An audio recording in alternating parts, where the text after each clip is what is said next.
Okay, well, hello everyone and welcome back to another video. This is going to be an interesting one, a bit of a different one, because I think we really do need to talk about the whole conversation that happened with Ian. Now, the reason why is because something essentially unprecedented happened, and it's all about one of the most dramatic parts, or one of the more controversial designs of Shadowlands. And this has been a design that has been controversial since BlizzCon. It's been something that many of us, I think I made my first video on it before, at BlizzCon, but then once the class preview came out just before Alpha. So this is something a lot of us have been talking about for a long time. And one of the reasons why is that we've been trying to blow a bit of a whistle here to sort of say this has a chance of being another Azerite-like problem for us. Pretty sure that was the title of my first video on this topic. So, with really Blizzard never relenting in things, it was very interesting to see a 60-minute conversation, I think just shy of 60, between game director Ian Azakostas and Preach. And this was actually something that fundamentally I will say, there's a reason why I don't think it'll ever probably not happen again, a little bit. So I think that it was great to see a conversation like that actually happen, right? Something that is not a scripted PR interview. You see, usually, right, and I've done a few of these in the past, you get a 30-minute time slot. If you're lucky, if you're unlucky, you're split maybe in that time slot with a group of people, and you send your questions in sort of in advance, even though they don't make you stick to your questions or anything. And, you don't have that much time. If you want to ask a follow-up question in a 30-minute interview with Blizz, well, then you've just knocked out one or two of the other questions you wanted to get to because you got so little bloody time. So that format basically doesn't work. It is, however, a lot easier to control and easier to manage for Blizzard. Because really not that much super bad can happen in 30 minutes if you've got this constraint of having to get a whole bunch of questions in. Whereas if it's a conversation with somebody like Mike, who is a Preach, who is pretty damn passionate about this particular issue, then yeah, you are taking the lead of your game and you're kind of just, in a way, throwing him to the den of wolves. Not to say that Preach is the den of wolves, though I have been to PreachCon, maybe it could be. But, that's more of a brave thing for Blizzard to do, is essentially what I mean there. So I do actually have a lot of respect for Blizzard for actually letting that happen from a PR perspective, and also for Ian for, jumping into a situation where he knew he was going into a hard conversation with a guy who a lot of the community agreed with, who actually completely, essentially disagreed with him on a whole bunch of specifics. So it was great to see conversations like that actually happen. Now, to be honest with you, it was a little bit of a immovable force and unstoppable object situation, and there's a little bit of me thinks it didn't really look super good for Blizzard, so I'm actually a little worried that they maybe won't want to do something like that again. Certainly if Blizzard, and by the way, it's worth saying that Ian himself did express wanting to do it again, or, being open to that sort of conversation or format again in, on Twitter. So Ian did express that. So, even if Blizzard PR doesn't let something like this happen, you should know that the man himself, Ian, is actually totally fine with doing something like this again, which once again is a really good thing that I actually do respect. Now, on the actual topic of hand, of course, of Covenant abilities essentially being locked, I think there's a reason why this came up as a unstoppable force, immovable object kind of situation, where, of course, Mike was advocating for some sort of situation where players would be able to choose what Covenant ability and Soulbind they wanted, not restricted to just the Covenant that they have selected. And when you actually get into a lot of his reasoning, it does make a lot of sense. It's really what so many of us have been talking about for so long.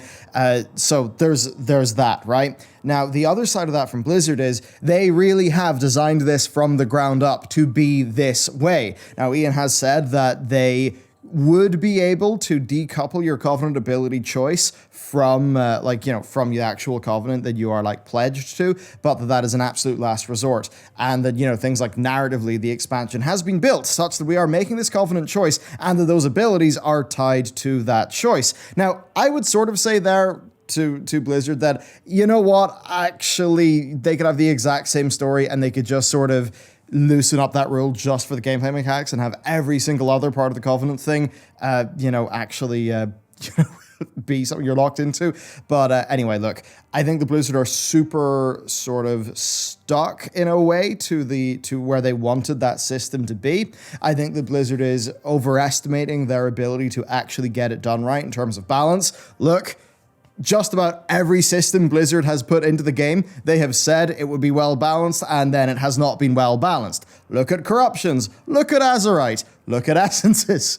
They never get it right. The thing here, though, is you're going to be locked into these things in more of a serious way. So I think that because Covenants are what Blizzard self-describe as a build-around feature, as in the expansion is built around them, they're just in a situation where they planned a design a long time ago, and they are just so deep in that they actually can't really modify their plan too much. And I think that's maybe a bit of a worry. And you know what? Actually, something that we should do a proper full video on at some stage, because you see this idea of build around features? I think it's actually really bad for taking a holistic view of the entire game and the health of World of Warcraft as an MMO. I think not that many other MMOs do build around features for expansions in the way that Blizzard do them. And the past times that they've done those things, like putting loads of resources into, like the Azerite, the islands, and sort of the AP, all of that stuff, that was a bit iffy. Garrisons were build around feature. Blizzard sort of, I think, misunderstood their gameplay first core design ethos with garrisons and totally ruined them, which kind of hurt that expansion. So build around features, we got to watch out for those, really. I don't know. I think they're just a bit iffy. But anyway, if we actually, go and get into the core stuff here, really for Ian's core reasoning, it does make a decent bit of sense, actually, a lot of sense. It's very basic RPG 101 stuff, right? It's the identity of your character. Your identity, in many ways, is defined as, the decisions that you make that actually have long-lasting consequences, because they are what define who your character is. And basically, it's identity level big decisions versus moment-to-moment decisions. So swapping your talents for a boss, that's a quick moment-to-moment decision. However, who your character is, like your spec or your covenant, in how Blizzard thinks it, that is a identity level decision. And the thing there is, if it's an identity level decision, there's got to be consequence. Now, of course, the consequences of choosing a covenant are already pretty abundant before we even get near player power. So if you are in a covenant, you level up their sanctum, you are just more powerful in their zone, right? You'll get certain benefits, you'll get the travel network, you'll get their unique sort of like activity, like the ascendancy thing, the Queen's Conservatory, stuff like that. You'll get that. You'll get their unique storyline, their Covenant Sanctum, their transmog, their the back customization. You'll get those. You'll also, of course, get your Covenant like signature ability, your Covenant class ability, and then you'll get your soul binds. Now, what I'd then maybe say is, does that actually need to be the case for the player power stuff?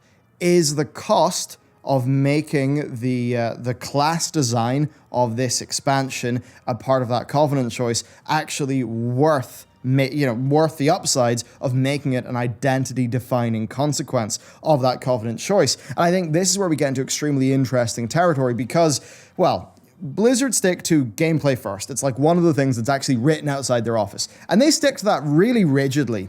And I actually think that they stick to it in a way that's not mega smart sometimes. I think they misapply it quite a lot. I think that that's what murdered the garrison feature, as an example. And I also think it's something that has led them to really misunderstand what a whole bunch of their player base wants and why some of them actually play the game. Now, when I say that it murdered the garrison feature, what I mean there is I think what your average player will have wanted from garrisons, really, right, is they will have wanted some player expression. They will have wanted a way to customize their own space, to maybe go out, get new things for it in the world, take it back. I don't mean Animal Crossing or something like that, but something that's more akin to a player housing experience where it's about making your really cool pad, like in Final Fantasy XIV. And I think most people would have probably rather had that, and then just, instead of garrisons being tied to every facet of gameplay, and that being the work that goes into garrisons, they probably just would have wanted like more content and things to do in the expansion. And of course, that was the problem that really suffered from. And I think that this means that gameplay needs to be taken in a sort of a different manner, because gameplay, and here's the thing, World of Warcraft is mostly led by systems designers, and sometimes that's good, sometimes there's just inherent weaknesses in the same way that, some games they're led by storytellers and maybe struggle in the systems or whatever. But what I really mean there is gameplay first right? That can mean so many things to so many different people, because for loads of people, in the Garrison example, gameplay first actually means that garrisons don't really have that much of an attachment to other forms of gameplay, and they're more something that they can go and customize, and it exists as something that stands sort of a testament to their character's achievements, or maybe to their own personal creativity. And the gameplay there isn't really in getting a building that gives you a buff or some new mechanic. The gameplay there is in going back to your garrison and modifying it, tweaking it, moving something a bit to the left, making a cool little scene, if it was more of a player housing-like system. And the reason why I bring that up is because I think we could be there again. They, I think, are really taking that gameplay first mantra and they're applying it to this choice and thinking, yeah, this only matters if it is something that is really deeply impacting your class, in this case, in terms of how you play. Whereas I think for a lot of people, and, Ian and the group from Blizz, they've been talking a lot about how, this Covenant decision is really an RPG one.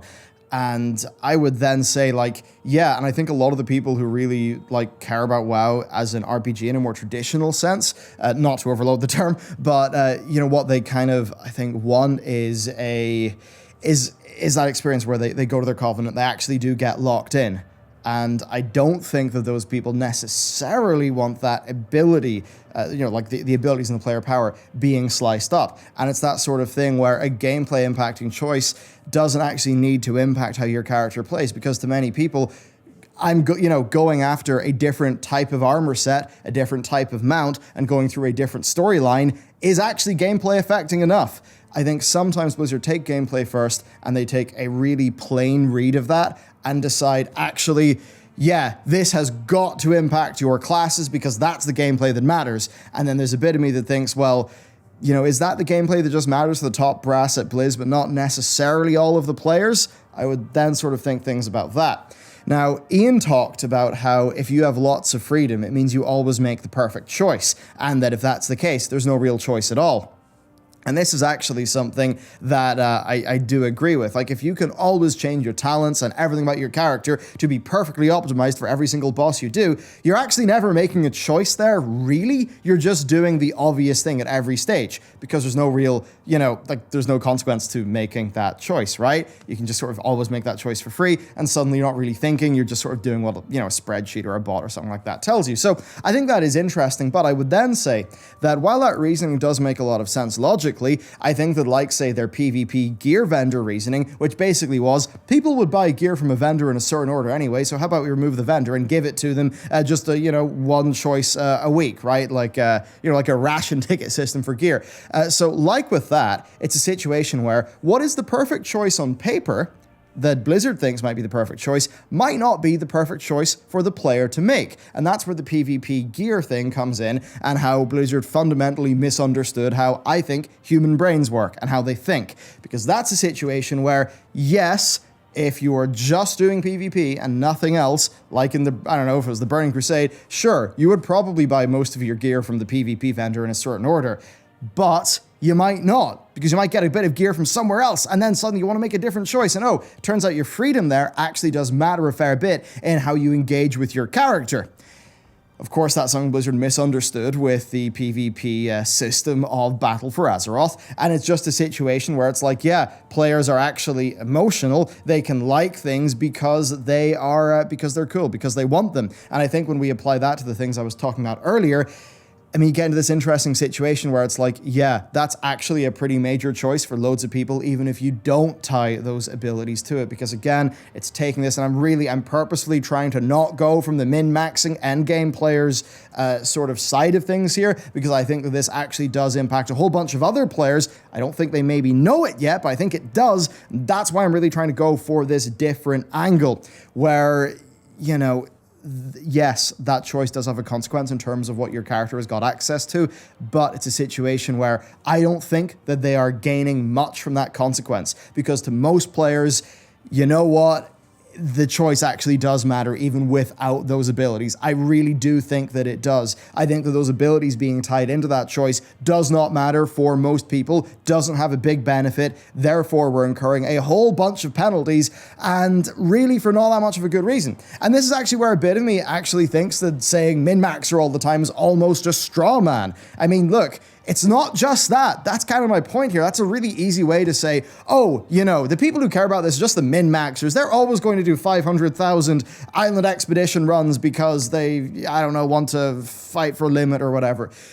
No, actually, loads of people, it's not even a min-maxing thing. They might just want to use an ability because it's cool, or because they want to test it out for one of their specs. Because remember, you're locked with the same Covenant class ability, whether you are Ret, Protection, or Holy. Suffice to say, there are square peg, round hole situations with these Covenant abilities all over the place. There really are. But so much of that gameplay of just like, I want to experiment with my character. I want to have a bit of fun with this ability. I'd enjoy using this when I'm doing DPS and Mythic Plus. I'd enjoy using this when I'm healing a raid. You can't do that. Yes, Blizzard are having a consequence to the choice that you make, but I think that it's just a situation where they are massively overestimating the benefits they're actually getting from that choice being made, and massively underestimating the costs that they are incurring in forcing those gameplay mechanics to be a part of that choice. And I'd also say that this is a situation, it's like, I don't know why, but it reminds me of the Schlieffen plan if you're, if you're sort of ever, if you're into the sort of the military stuff. It's this situation where Blizzard have got a plan for victory, and their plan for victory is that their Covenant abilities will be pretty well balanced, that they pretty much will work for every spec, and that it will be just different flavors of doing the same thing, with, a little bit of consequence here and there. I've played World of Warcraft since, technically since vanilla, really since TBC, and as a top-end person who actually wasn't running around like a headless chicken since Wrath. That means I've been through just about, I've literally been through every single one of these big new systems and big new shiny things that the more modern WoW team has done. And from that experience, I can tell you, their plans for victory never turn out like that. They never do. You just have to look through the past. So I think it's interesting. Like, I'm not a min-maxer. I don't really care. I'm doing heroic raiding, and to be honest, I could get a few % more from no-lifing something and being a min-maxer, or I could get a few % more performance by, not being a dickhead and playing better. And I'd rather do the former, or I'd rather just play better and think a bit harder than doing all that crazy min-maxing stuff that, yeah, I don't really think the game should be made so that the sort of top 1%, if we're going to sort of use that line of thinking, I don't think they should make the game so the top 1% have got, just everything completely perfect for them, and then WoW is set up like an esport, because I do actually agree with, I'd say, Ian and co, that, if you go and you make WoW perfectly balanced such that endgame rating and Mythic Plus and PvP is a great esport, then I think WoW as an RPG begins to die, and I do not want that to happen. Okay, let's keep on going. Just going through like some of the discussion that was going on. Mike was talking about the player power angle. And I actually do have the same issues that he does with that, but it's really from that player expression angle where, for me, it's less about the player power thing, and for me, it's more that, as a part of and Mike did say this as well, but as a part of an RPG, for me, it's like building my character how I like. And that is where Blizzard have, I think, tied things together. They've made things like mutually exclusive or dependent on each other, whatever, where you just have these situations like literally, guys, all the time when you're going through these Covenants, where their ability is really cool, but you don't like the Covenant's visuals and overall theme, or where the Covenant's, visuals are really cool, like the Night Fae, but their ability kind of sucks. And with the Night Fae, yeah, I think a bunch of their abilities suck. With the Venthyr, I think some of them are cool, but I think some of them are also really not that fun to use. And man, that's a bit tricky, because I would feel like I would have plenty of consequence and identity for my character and actually say, yeah, I'm a Kyrian paladin I play a paladin, but if I was just a paladin who selected Kyrian, the class, honestly, the abilities wouldn't even matter to me. They would not even matter, because how I engage with my character is more like as an RPG. And Ian keeps on saying that all of this stuff is that, traditional RPG stuff where the consequences of your decisions matter. And that's why they're doing it. Well, I'd say that if you're doing this, so much from that sort of traditional RPG sensibility, and remember, I'm not a role player or anything. It's just like a sort of emotional, character identity thing. I actually get plenty of that by just making that decision, and it would not need the abilities to be locked off. And frankly, half the abilities, I mean, they're not even that sort of thematic or great anyway. So it's just, again, it keeps on coming back to this. They're making this really big design direction in locking those abilities. They're incurring loads and loads of different costs, but they're not gaining anything. Look, I am someone, I will never farm AP. I will never do it. In Legion and BFA, you almost felt like you had to farm AP. Many players did. So, you know what? I remember going to PreachCon, and I remember talking to, like a little bit to like Mike and the Fat Boss boys.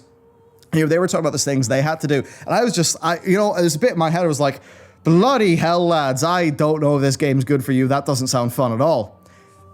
The reason why I bring that up is because what I'm saying is, I'm not somebody who would be impacted by all of the things that make the min-maxer sad because they feel like they have to do them.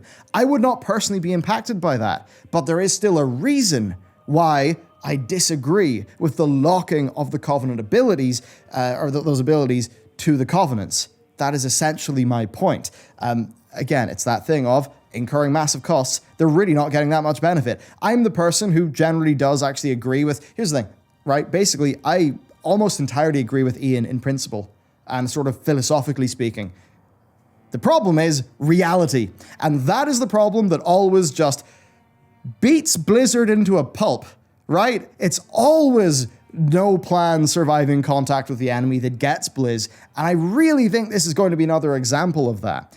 And, with all this stuff with the Covenant abilities, we've also, we will be doing a video on, sort of the best and the worst ones, but gotta be real with you, many of the Covenant abilities actually just aren't even that fun. So, for me, this is not like a min-maxing thing. This is me disagreeing with Blizzard's design of our next borrowed power class progression system.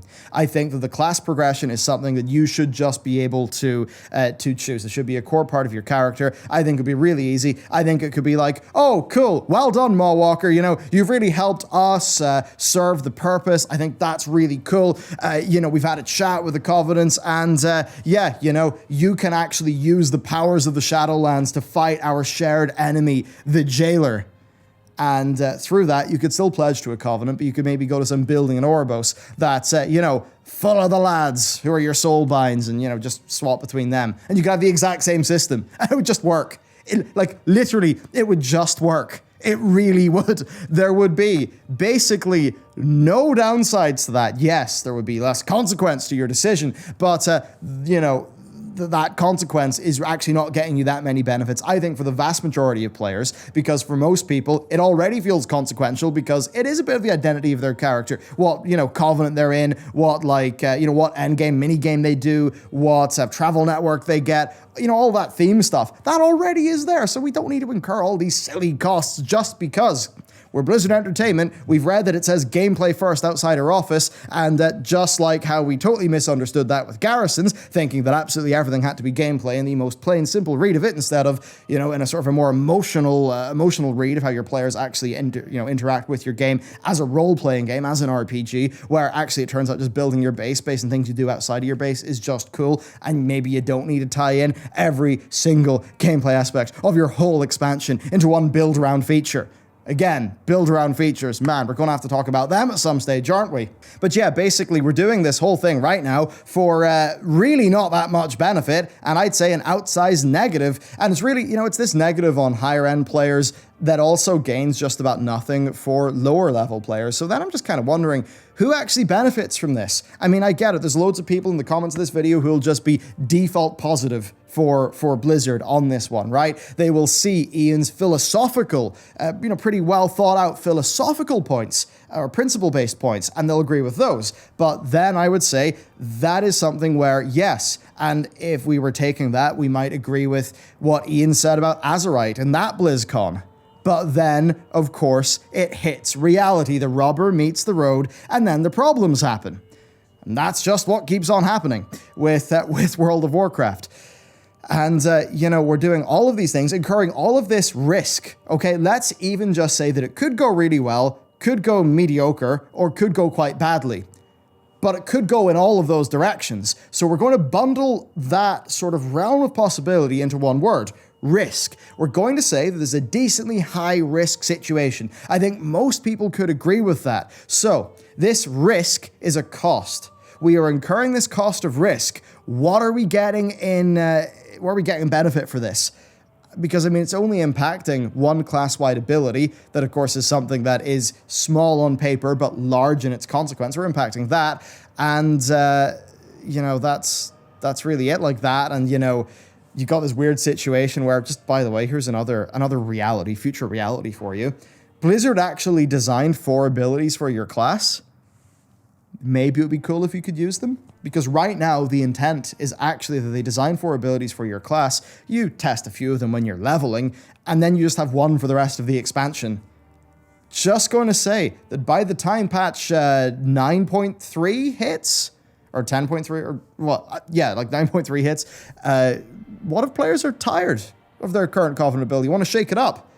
You know? Are we really thinking into the future here? I'm not particularly sure if we are.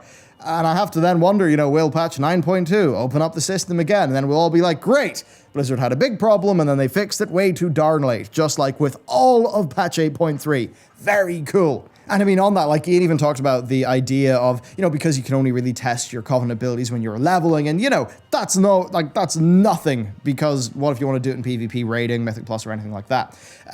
So Ian talked about this idea of having a Covenant ability tester scenario. Maybe you go to the Maw and you get to play around with it, and that would just be a thing that you could just sort of always do at endgame. And I think this was a great example of some default how Blizzard does things, where I think, again, they are big people for solving symptoms, not necessarily problems. And here, I would say the problem is the fundamental underpinnings of this design. It's like with torments. People disagreed with torments in principle. I mean, it's just weird. Like, one of the things Ian said is that selecting a spec in Legion was a larger, more consequential choice than any you'll make in Shadowlands.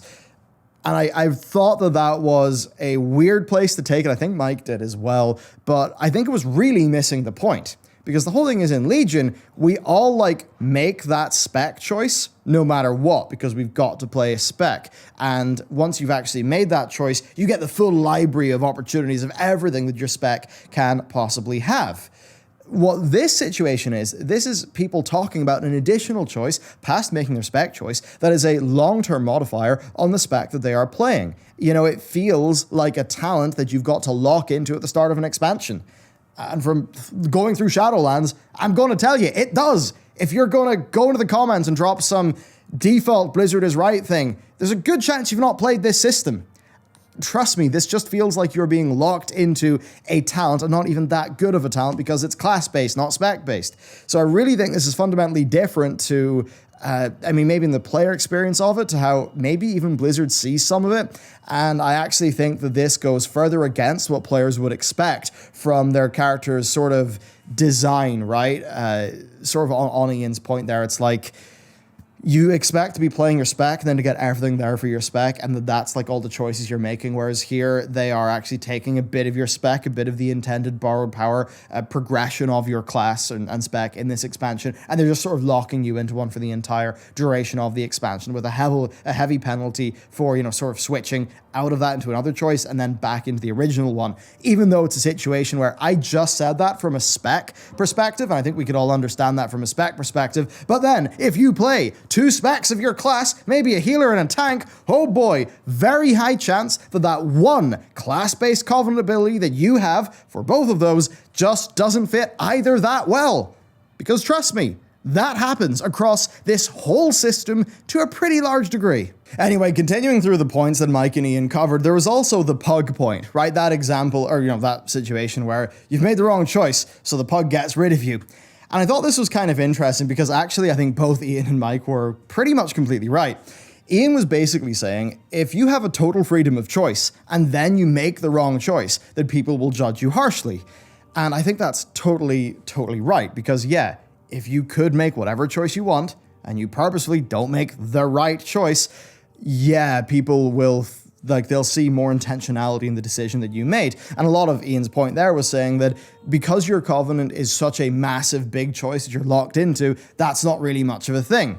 But then Mike was kind of saying, well, if we lock down sort of people's options and then you force people into one of those options without giving people perfect information about all that option will entail, then they will feel really locked out of a choice long term. And that can interact with a community meta in a way that could be pretty bad. Now, it's funny because I actually think both of them are right here, but, and here's the big but, I think there's something that's really in Mike's favor that is a bit tricky because it's kind of Blizzard's fault that it's in his favor, and it's maybe one of the things that I guess maybe Ian is overestimating how his team will get it done right, and that is, what if, right, something's just not balanced at launch, and then it's patched 2 weeks later?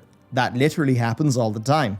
What if a new patch brings in a new legendary, trinket, or conduit that just happens to work best in a build built around a particular Covenant ability?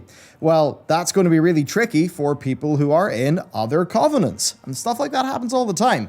All that said, I will say this.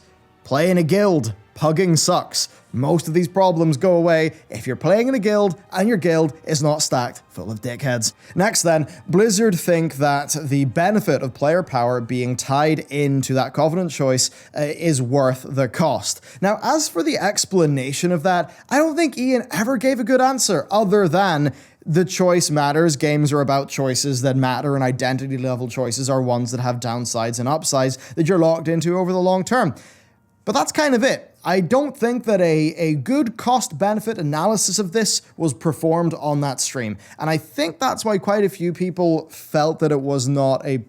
I mean, I think a lot of people liked the stream and stuff like that, but I think a lot were also left just a little bit frustrated that, you know, there was a good conversation going on, but it felt like hour one out of a 4-hour conversation, and I'd say maybe that all of the actual quality would have happened in hour 3, because all of this just sort of fundamental, you know, square peg, round hole, unstoppable object, immovable force, or whatever, you know, that would have sort of, like, they would have gotten over that and maybe gotten into a little bit more of the specifics. But that said, I actually think when you get down into the weeds of this one, I don't think it's really in Blizzard's favor, which absolutely is a little bit awkward, because also it's not like, you know, on a stream you're going to have a situation where, you know, someone from Blizzard's just like, yeah, never mind, you're right, good point, we're going to change the whole thing.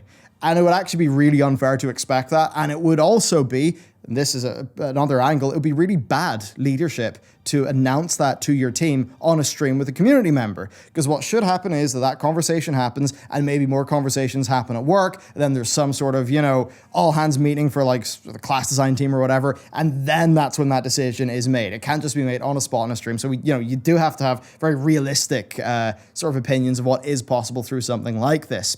But yeah, the core point there for me is, after saying that Blizzard do believe that the costs of the abilities being tied to the Covenant, after saying that that is something where they do think that the benefits outweigh the costs, he said that they are focused on, over beta, and that they've given themselves time to do this, working through pain points and specific problems. So very much, we want to refine and iterate. And that really does remind me of the initial Torghast feedback post, actually. And that kind of rejected something I think is really important, and that is feedback in principle. That's just people saying, we understand what you're trying to go with here. The thing is, we actually don't agree with it. And that's the sort of thing that's pretty hard to iterate your way out of. Now, of course, the Torghast post, you know, they did that post. Many of us were like, no, we get that you want specifics to refine this, but we don't like this. And enough people said that to the point where Blizzard 180'd on the decision, removed the torments. And I think that was the right move. And that was because people made, you know, it's basically because people actually like it. They make I like this, I don't like this decision, right? They make that based on principle and emotion, not really on specific details. I mean, look at like a game trailer or something like that. Do you think people are making their decision of how much cool that game looks because of specifics, or is it because of how it made them feel and like the possibilities that it teased? You know, humans are far more emotional beings, I suppose, and it's I think it's just some of those player-facing concerns that are what crop up for me. And, you know, players are very emotional, and I think that's something that Blizzard underplays, so they may be underway how much making a Covenant choice is an identity level choice, even if it does not have specific abilities tied to it, or even just the class-specific one tied to it. I think they underweigh that and sort of overweigh how much something has got to be gameplay impacting for players to actually, you know, care about it. So I think it's like an interesting thing. And really, I do suspect that it's easy for just systems designers to get stuck in a loop of iterating and solving rather small problems instead of just looking at the fundamentals and trying to rethink them. And I think that's what needs to happen here. So if I was to give you my sort of meta thoughts on this whole thing, you know, I was happy to hear what Ian said about the conduits. I thought that was pretty cool. But overall, yes, it was the immovable object, the unstoppable force, and maybe just Preach explaining to Ian in a conversational format why he disagreed with Blizzard's design, and then Ian explaining to Preach why Blizzard, you know, is going with their design. That's really what was going on there. Now, I think that a cost-benefit analysis on the Covenant ability lock is something that I think if Blizzard have performed it, I suspect it's not necessarily with the ideal parameters or the ideal weightings into all the inputs that would go into that analysis, such as, you know, what do the players value, what's good for players, what's bad for players, just all of that stuff. And I'm not talking about just the min-maxers would be inconvenienced. I'm talking about the other stuff, like, you know, you want to try one ability in the world because it's fun, you want to try another ability for something else because it's fun over there. In the same way that you might have two slightly different talent builds. To be completely honest with you, right? Imagine if you just had a four ability talent row on top of the one that you've got right now. Okay, it would be tricky tying that into the soul binds. I mean, ish, you could still have that work. But if it looked like that, how would players engage with that system?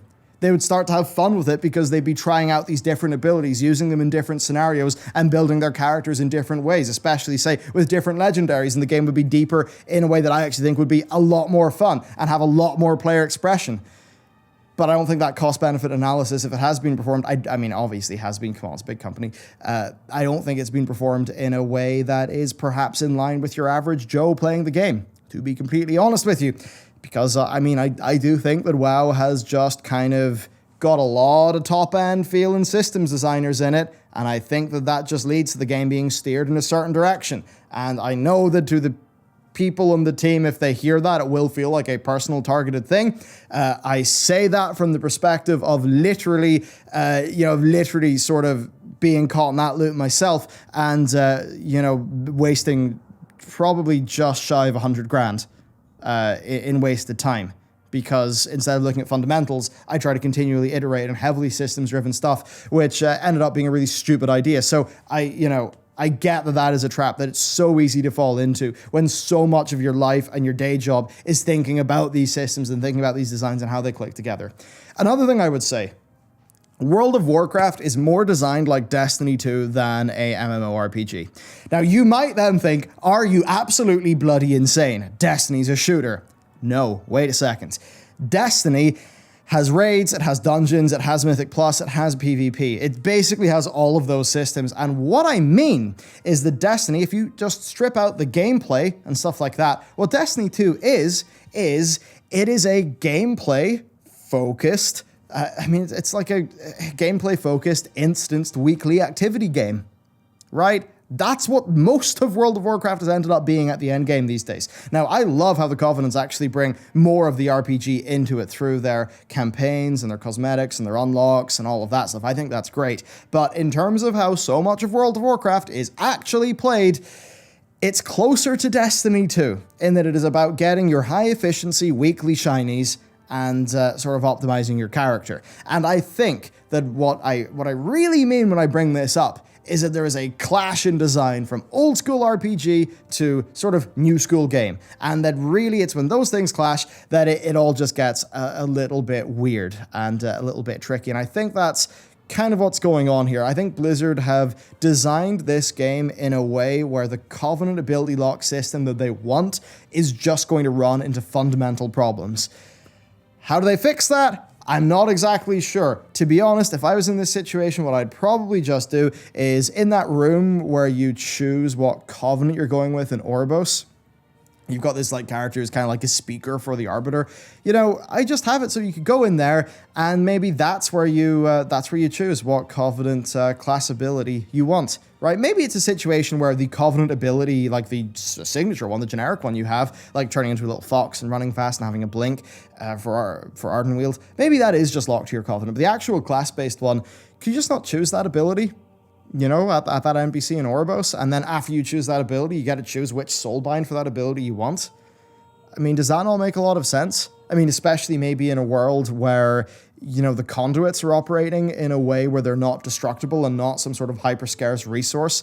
Blizzard were initially going to have it like that, but they did say to Preach in this interview that the current, you know, sort of destroy on replace conduit system that they've got in the beta right now is not what they want to go live with. So, I mean, if it would work for the conduits and it would be really easy to do, why are we bothering to have that discussion? Because I'd also say this, Blizz. Right now, you have to balance your game bloody well. Better than you basically ever have in the past. For this system to not feel bad to a whole bunch of people.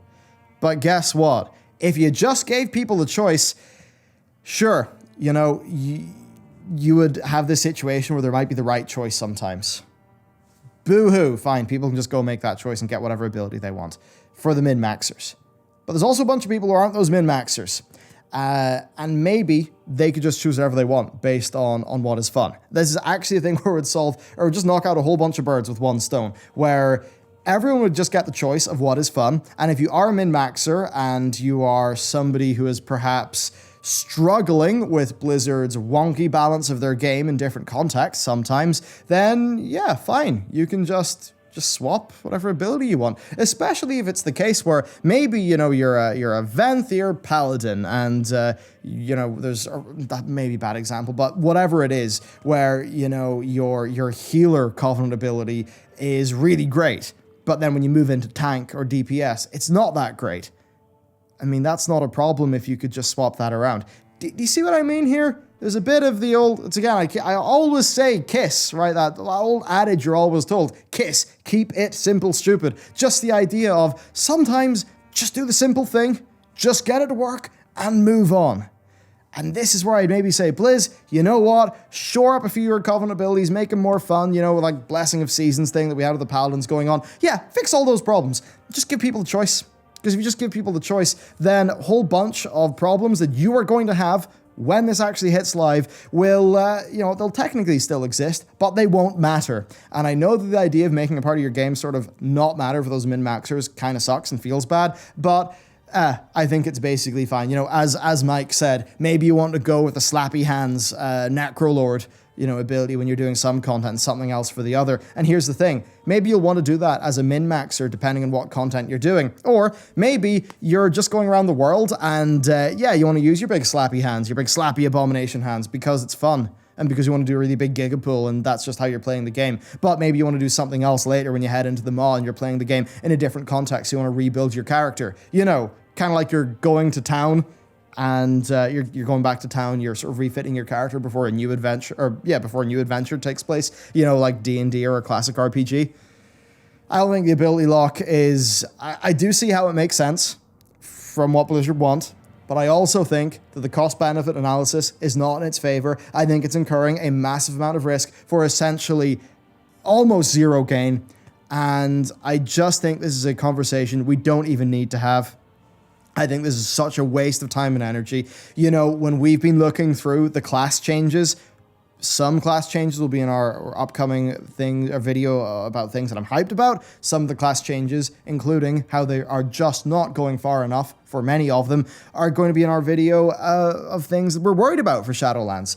And one of the things that as a team we have felt as we went through all of this is that it seems like Blizzard's class design team is really starved for resources these days. And then I've got to think that whoever's doing class design is probably also doing things like, you know, the corruptions and all those systems. And then I just kind of think to myself, hang on a second. Is that team just too small and keeps on wasting their time on plans that really are sort of doomed to failure, like with Azerite? like perhaps with these Covenant abilities, and maybe if we just went with the more simple version of some of these big juicy new expansion systems, those people would actually just get more time to work on the fundamentals of the classes, which actually I think is what most of the players would actually want. So maybe that's the parting thought. Maybe that's the parting lesson for us to take away from this. Let me know what you think. This has just been a broad topic about, my feelings, my response to that big, that big conversation between Preach and Ian, and just a lot of the things that it made pop into my mind about how I feel World of Warcraft is made, some of the thought processes of the team, and I suppose this whole concept of gameplay first being taken in a very rigid view, when for a lot of people who are more emotionally driven because they're playing a role-playing game that is about their character and their avatar, maybe that rigid view is actually not what is needed, because not everybody is, not everyone's some sort of super competitive endgame player, right? So there you go. That's it for me. Let me know what you think. Whew, this one lasted a while. Sorry about that. I hope you found it interesting, I guess. Let me know what you think below, and I will, I'll see you tomorrow.